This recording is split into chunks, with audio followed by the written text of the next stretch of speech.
Church family, Ben here with all the things you need to know this week.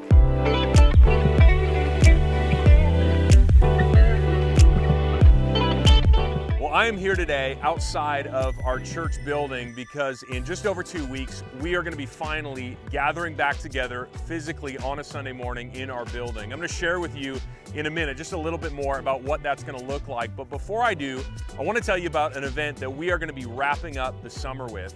You know, September is one of the best times in the Pacific Northwest. The sun is shining, the temperatures are comfortable, and September the 13th at 5 o'clock, we are going to be gathering out on our church lawn for a church barbecue together. There's going to be pulled pork, hot dogs, tons of food. It's going to be a time for us just to eat and hang out together and celebrate the end of summer as a church. If you want to be a part of that, we need you to register online. You can do that through the events page on the Summit app or right through the link on the front page of our website. Don't miss out on it. It's going to be a great time to just gather together and enjoy fellowship together before we head into the busyness of the fall. Now, September 20th, we are going to be gathering back together in our building for Sunday morning services. We want to prepare you for what that's going to look and feel like because it's going to be different than what we're used to church being before COVID-19. Now, as a leadership team, we are committed to following the guidelines and the recommendations that have been given to us by the Washington State Governor's Office. We feel like these guidelines are helpful and common sense in a moment when COVID-19 continues to spread within our community. We also believe that it is right and good for us to follow these. Number one, because the New Testament asks us to submit to the governing authorities when they aren't asking us to directly disobey what God has told us. We also feel like following these guidelines allows us to love our neighbors and be a light in our community. So what's that going to look like on the ground level? Well, number one, it means that we can only hold services with 25% of our building capacity. Now, for us at Summit, that is 70 people, adults and children included. So at the front end of this, as we open up, we're going to be doing 2 Sunday morning services at 8:45 a.m. and at 10:30 a.m. We're going to ask you to RSVP for which of those services you want to attend. We're going to leave 50 slots open for that pre-registration and 20 slots we're going to leave open for visitors and for those who, for one reason or another, forget to RSVP. Now, we have an overflow area if needed in our fellowship hall if we cross that threshold. Now, that RSVP system helps us do 2 things. Number one, it helps us to keep our registrations under the capacity that the governor asks of us. But number 2, it helps us if and when there is a case of COVID-19 in our congregation. It allows us to communicate to you that you've been at a service where you've been exposed to COVID-19. Now, what about masks?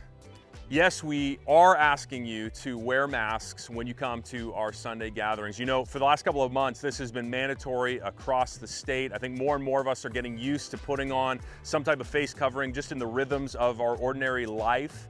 And we really believe that the small discomfort, the small inconvenience this is a worthwhile trade-off for us to love our neighbors and protect those, especially in our Summit family, who are more vulnerable. Now, if you have a specific medical condition that prevents you from wearing a face covering, we're understanding of that. We want you to still be able to come. The point for us as a community is that we want to be this community that embodies the character and value of Jesus, that we're willing to lay down our rights and our privileges for the good and benefit of others. Well, what's the actual service going to look like? Well, in a ton of ways, it's going to be what we're used to. We're going to sing together. There's going to be preaching. We're going to take the Lord's table.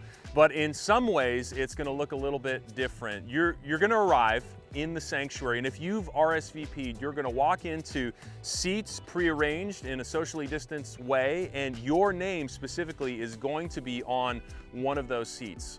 Now, the service is going to be an hour long. There won't be a Summit Kids program or nursery care, but parents, don't freak out. This is a great chance for us to be able to disciple and lead our kids in a unique season, the way that so many of you have been doing at home, discipling your children over the last several months. Next week, actually, Tammy Swindler is going to be sharing a video with all kinds of creative tools for parents to walk with and shepherd their kids in this unique season when we get to have them in for the whole church service. We're also going to take the Lord's table together. We've actually purchased a couple of thousand pre-packaged communion cups and wafers so that we can celebrate the Lord's death and resurrection together, the way that we have done every week leading up to this moment. And so, church, in so many ways, it's going to be what we're used to with some unique packaging, some unique ways that we're going to have to go about this. Now, some of you might have some questions about safety and sanitation. We're working really hard to create a safe and sanitary environment in our building. We're going to be cleaning and sanitizing the building before and between every service. We're also going to be trying to increase ventilation in the building by opening up windows and turning on fans, so you might want to bring a sweatshirt if you think you might be cold. We're also going to keep our bathrooms the way we have for Sunday Night Live as single use only. That'll allow us to minimize the number of people that are in a tight space.